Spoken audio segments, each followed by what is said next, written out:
नमस्कार दोस्तों, यह कहानी है यमराज और अहंकारी व्यक्ति की। बहुत पुरानी बात है। एक गांव में रामू और भोला नाम के दो मूर्तिकार रहते थे। वह दोनों बहुत अच्छी मूर्ति बनाते। रामू और भोला एक से बढ़कर एक मूर्ति बनाते, लेकिन रामू अपने गांव में ज़्यादा मशहूर था।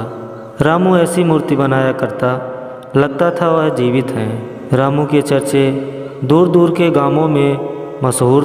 रामू अपने कारीगरी पर बहुत घमंड करता था। उसी घमंड में एक दिन गांव के पंचायत में सभा बुलाई और बोला कि मुझसे अच्छा कोई मूर्ति नहीं बनाता। अगर बनाता हो जो मुझसे भी अच्छी मूर्ति बनाए, मैं उसे सोने की एक भरी थैली दूंगा। कोई गांव में है जो मुझसे प्रतियोगिता करने के लिए तैयार है? रामू घमंड में चूर हो चुका था। तब दूसरा मूर्तिकार भोला बोला कि मैं तुमसे अच्छी मूर्ति बनाऊंगा। दूसरे दिन का प्रतियोगिता रखा गया। सुबह होते ही सभी लोग गांव की पंचायत में इकट्ठा हुए।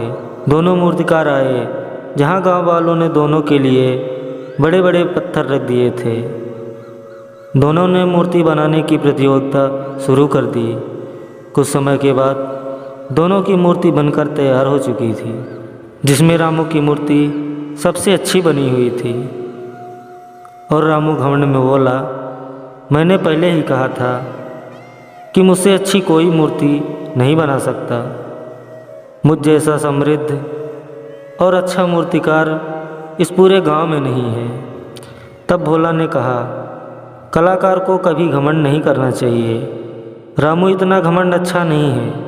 यही घमंड तुमको एक दिन ले डूबेगा। यह सुनकर रामू क्रोधित हो गया और बोला, तुम मुझसे ईर्ष्या करते हो क्योंकि तुम मुझसे अच्छी मूर्ति नहीं बना पाते हो। रामू और घमंडी हो चुका था। कुछ समय बीत जाता है। एक दिन रामू बीमार हो गया। उसको लगने लगा, मैं मरने वाला हूँ। मैं ज़्यादा दिन तक जीवित नहीं रह सकता। उसी रात को सपना आया कि यमराज ने कहा है, रामू, तुम्हारे पास ज़्यादा समय नहीं है। तुम्हारा अंत नज़दीक आ चुका है।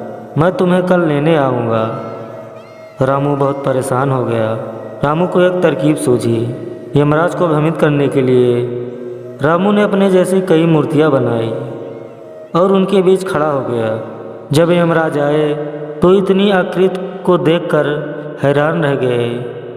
सोच में पड़ गए कि इसमें रामू कौन सा है, और सोच में पड़ गए कि अगर मूर्ति तोड़ी तो कलाकार का अपमान होगा। अगर मैंने मूर्तिकार के प्राण नहीं लिए तो यमलोक का नियम भंग हो जाएगा। तब यमराज को इंसान का दुर्गुण पता चला। घमंड में इंसान को कुछ नहीं सूझता। यमराज जी बोले, यह मूर्ति बनाने वाले ने इसमें एक कमी कर दी है। अगर मूर्तिकार सामने होता तो मैं उसे बता पाता। इतना सुनकर रामू का अहंकार जाग उठा। मैं अपनी ज़िंदगी मूर्ति बनाने में समर्पित कर दिया हूँ, और यमराज जी बोल रहे हैं कि मूर्ति बनाने वाले ने इसमें एक कमी कर दी है। और वह यमराज जी से बोल पड़ा कि इसमें क्या कमी रह गई है। यमराज जी ने कहा, तुम में ही कमी रह गई है, जो तुम अपने घमंड में बोल उठे, क्योंकि मूर्ति बोला नहीं करती। और यमराज जी हंसने लगे। और यमराज जी बोले, रामू, तेरा घमंड ही तेरे मौत का आज कारण बना है। कहीं तू इतना घमंड ना किया होता तो अभी तक तू जीवित होता। तू अपने घमंड के कारण मृत्यु को प्राप्त हुआ। तो दोस्तों, हमें किसी चीज़ का कभी भी घमंड नहीं करना चाहिए। हमें इस कहानी से क्या शिक्षा मिलती है, कमेंट में ज़रूर बताइएगा। जय श्री कृष्णा। राधे राधे।